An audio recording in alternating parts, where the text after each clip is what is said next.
Hello! Welcome to another episode of your favorite show, Puppy Patrol. My name is Neiman and your co-host, Gail, is only virtually present because we are again back to Los Angeles, California, and we're gonna meet some of the amazing guests we have here today with us. Hello! Hi! How are you doing? I'm doing great. Thank you so much for being on a Puppy Patrol show. Can you please introduce yourself and your beautiful puppy? Hi everyone, my name is Juny Stojkovic. You may know me as the founder of Vegan Women's Summit, the author of The Future of Food is Female, now a bestseller. Woo! Congratulations! General partner and co-founder of Joyful Ventures. I'm a VC that invests in the plant-based space. And we have my favorite plant-based boy, well, second favorite of course, Alfie. Woo! Hi, Alfie. You heard, guys.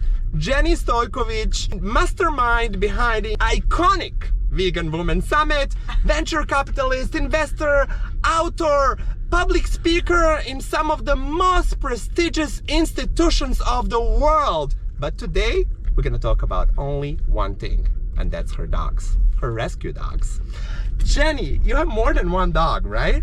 I do. I have 3 dogs, but I don't have a big enough lap for all 3, so Alfie was the choice for today. And the choice of today, Alfie, because Alfie chose me. Alfie was like, you know, Neiman, such a good guy. I'm gonna hug him immediately, hop in his lap, and that's how you are the Puppy Patrol. But tell me about your other dogs. Should we go from the youngest one, right? Because like probably the most fresh memory that you have. So tell me about that. Absolutely. So my youngest dog we got 3 weeks ago, actually, wow. if you can believe it. So my youngest dog, Juny, she just actually arrived from Seoul, and she was rescued from a Korean dog meat farm. Oh my goodness. Yeah, so unfortunately, like many animals, dogs are farmed in Korea. They are moving to ban that, but there are still many places where these dogs are subjected to that kind of confinement. And so we were lucky to find a rescue group that brought her over. She's a puppy. She's only about 7 or 8 months, so she's a little girl, a little too skittish for today, but she's our youngest. And then we've got Alfie here. Alfie's the middle child now. Middle child? Do you know I'm a middle child? So oh wow! support the I'm the youngest, so. Oh, okay, support the middle child energy. Okay, middle child. Yeah. How did Alfie came to your life? Alfie was outside of a PetSmart in a rescue. He was sitting in a cage. He had these beautiful green eyes. He had unfortunately been also abused in his first year of life, and when we adopted him, we literally were going in to buy dog food for our other dog, who I'll tell you about, and we saw him in a cage, and he had these cute little green eyes, and we just could not say no. So he came home with us that day. We had no plan of getting a puppy. We had no plan of getting Juny either. Our whole life is just spontaneous dogs. Yeah. And yeah, he came home.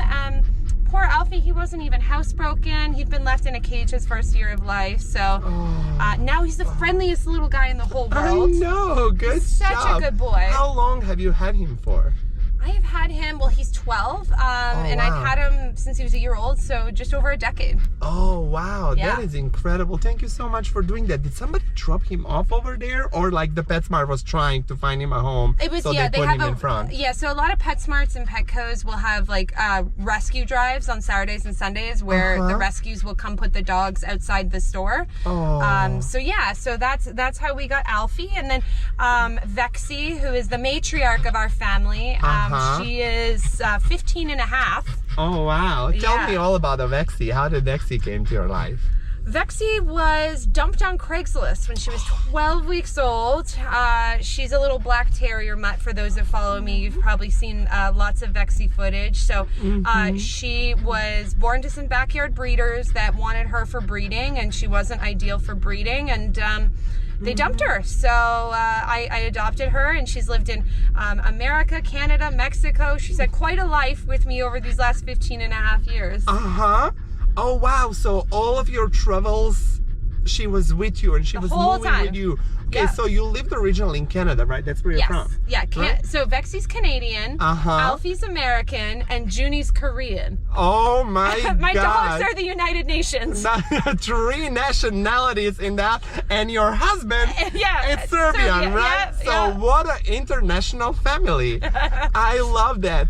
And then when Vexi, when you moved over here, was it complicated to like move with a dog, like everything that you needed in order to make that happen, like from country to country? So it actually was super easy, and moving them to Mexico was super easy. They only required a rabies vaccine. Good. Though in Mexico, the airport did examine them when we showed up. But in the U.S., people fly so frequently with their dog. It's really easy between the U.S. and Canada. Little different when you go, over the pond, because then you have dogs in cargo. All my dogs fly at my feet. So. Oh yeah, because yeah, of course, that's what you want to do. Exactly. And then, so that's perfect to hear. You see, people, wherever you go, your dog can go with you, right? They didn't have to quarantine, or like to put them No. Okay. So that is only certain places. So Hawaii does that. So FYI, everybody, if you ever move to Hawaii, they do quarantining. And then most famously, Australia does quarantining. Oh wow, I had no idea. Here's a fun fact for you. Australia is one of the only nations in the world that is rabies free. Oh, that's incredible. Yeah, and that's why they're so strict on bringing animals in. Oh, that's why they want to make sure that never comes to the country. Yep. Well, I can see now why, and Exactly. I support the decision. Whatever helps the dogs safe, like I'm all for it. Exactly. Okay, I do want to ask you a little bit more about Juny. How did you find out about her? Like, she was literally on a farm, like about to be killed for meat. She would have been, yeah. So Juny, it's so interesting. This is a fun story. So actually right where we're driving, about a month ago, my husband Pavle was driving in this area, and out of nowhere, a dog came running and ran right in front of his car. And the dog, like literally, I mean, within an inch of our tires. And luckily, my husband's a very, very, very aware driver. And so he stopped immediately, jumped out of the car, was really worried he'd hit her. And she was totally fine. And of course, what does the dog do? Jumps right into his lap, jumps in the car and says, "Let's go." No collar, no leash, nothing. And so he brought her home and he said, "Hey, honey, we found this dog." And this is not Juny. So this was a white dog that was kind of like a Jindo. So she was a Korean dog. And what ended up happening was we went to the vet, we scanned her, and she had a microchip, but nobody had registered her. She had no information. We couldn't figure it out. We put her on Nextdoor. And so over the course of the day that we had her, Alfie was so excited to have a playmate. And so for that day, he was just running around. They were playing, and we realized that he was really kind of missing out, because Vexi is she's an older dog, and she's geriatric, exactly. And so something that I really think is important for us to remember if we have two different age dogs, which happens quite a lot, is it's really important for the younger dog to continue to have stimulation. And we kind of realize, you know what, like, we're not maybe doing him justice. He's getting a little bored, he's not getting as much exercise. And so eventually that dog did go home that night. You find the owners, right? We did. They found us. Yeah. So she went home, but we realized that next day, we said, man, maybe we do need another dog. Yeah. Yeah, so that's kind of, I sat on it, I mulled on it for maybe a week or so, and then I said to my husband before bed, I said, I really like that dog that was here. I looked up, there's some rescues in the area that they rescue them. They're very rare because they come from Korea, and they're, very rarely there's a puppy. So why don't we just put our name on the list, and we'll wait and see what happens. We figured maybe 6-8 months we'll get a puppy. 6:20 a.m. the next day, they had a puppy for us. Oh my God. Oh my God. That's incredible. And that was Juny, right? That was Juny. Yeah, so Juny had just arrived from Seoul 12 hours before they emailed us. Oh my goodness. She'd been rescued, and they just shipped her right away. They had nowhere for her to go. Who are those people who are rescuing in Seoul? Do you know anything about the organization? That's very admirable and noble thing to do, you know? This one was called Jindo Love Rescue.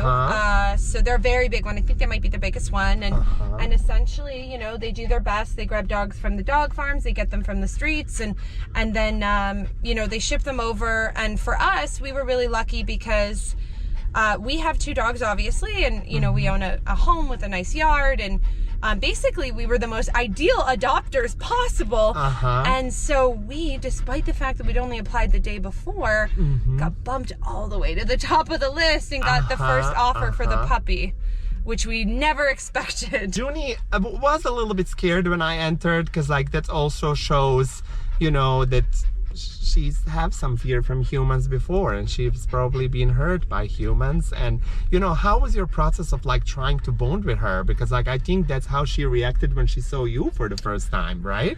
She was very quiet, actually, when we first saw her. So Juny has very, very, very, very quickly warmed up to us. The thing about Jindos, they're the national dog of Korea. So the thing about them is that they love their owners. But they're still weary of strangers, and so that is their personality. And then add to the fact the trauma that she went through. So she's a little weary of you, whereas right now she's probably jumped up in my husband's arms. So they're definitely they call them like a one owner dog, where their whole life is their owner. You know? And you think that's your husband in your house? You know, I think it might be. You know, the other 2 dogs are glued to me, but this I think it's because my husband wakes up before me, and the second he even shows an inch of movement in the morning, she jumps right on him. She's just so excited to wake up every day. And the other 2 kind of stay asleep with me for a little longer. Oh. Yeah. Oh, well, that's perfect. And I just want to ask you about the names. How did you come up with the names for all of 3 your dogs? Because they're very beautiful. I like it. Yeah, so I named Vexi. I was in college when I got Vexi. Vexi was actually the name of a goth clothing brand that I liked as a teenager. I always thought it was a cute name. Yeah, I know. Like, basically you were a teenager when you got Vexi, Yeah, I was 19. So I named Vexi after that. They have gone out of business since, but Vexi's still around. So, you know, now she is it's so funny, you know, she's the only survivor of the Vexi brand. Yeah, exactly. Okay. Yeah. So that was her. And then Alfie came with the name. And you didn't want to change it? You know, he just looks like such an Alfie, to be honest. Okay, well, that, you know, that makes me happy when you see and be like, okay, this fits, and that's it. Exactly. Okay. And then Juny, I named Juny, obviously a few weeks ago, and I was looking up what it means to have I was looking up god and goddess names, and Juniper is the demiggoddess of, like, she's like a warrior and a survivor. So I thought, you know, Juny's a survivor too. And so it's short for Juniper. But obviously, you know, Juny is a little bit shorter and cuter to say. How much you talk to your dogs, to your rescues? I love that you rescued every dog. Let's send a message with that. Like, be like Jenny, okay? Like, every dog that she has had's been rescued. Dogs need homes. There is really, really, really no needs to breed them into the existence. And then a lot of dogs end up in a cage in front of the you know, PetSmart and the shelters where, like, Jenny has found Alfie. So adopt, don't shop, okay? Of course. And, you know, even if you're looking for a purebred dog, which is what we did with Juny, we can still find rescues. So even if you have a specific type of dog you want, you can find a rescue for that specific dog. So, you know, I definitely think that because people abandon dogs all the time, even the one that they purchase. Like, it's awful, but yeah. And another thing that I'll say really fast is definitely make sure that if you, especially maybe if you're getting a little bit older, make sure you have a plan for your dog. Or if you have a parent that's getting a little bit older, make sure you have a plan for their dog, because often nobody thinks of the dog in the will, and that's how they get dumped at the shelter. And something you can actually do in your will is you can actually leave money to whoever becomes the caregiver of your dog. Oh, well, you see, that's what I'm gonna do, you know? Yeah, of course, you know, they're your responsibility, and you want to make sure that they get taken care of. And so definitely making sure, especially if you're a millennial and you have aging parents, like having that conversation with them about their pets and how you can make sure that you secure that future now is super important. Perfect. Jenny, you're so smart. I love that. Tell me how much you talk to your dogs. So that was the original question. Yes. I talk to them every day. Yeah, I talk to my dogs a lot. I talk to them as soon as I wake up. I say good morning to them. Aw, that makes me so happy. Did Alfie knew that he was going to be on a puppy patrol today? I don't think Alfie knew that he was going to be on puppy patrol. But he seemed to be very excited. He seemed to be very excited. He knows his neighborhood. He loves it. Jenny, I have a very last question for you, and I ask everybody this who has been on a puppy patrol show. Do you love your dogs more than a certain family members? What if you think your dogs are family members?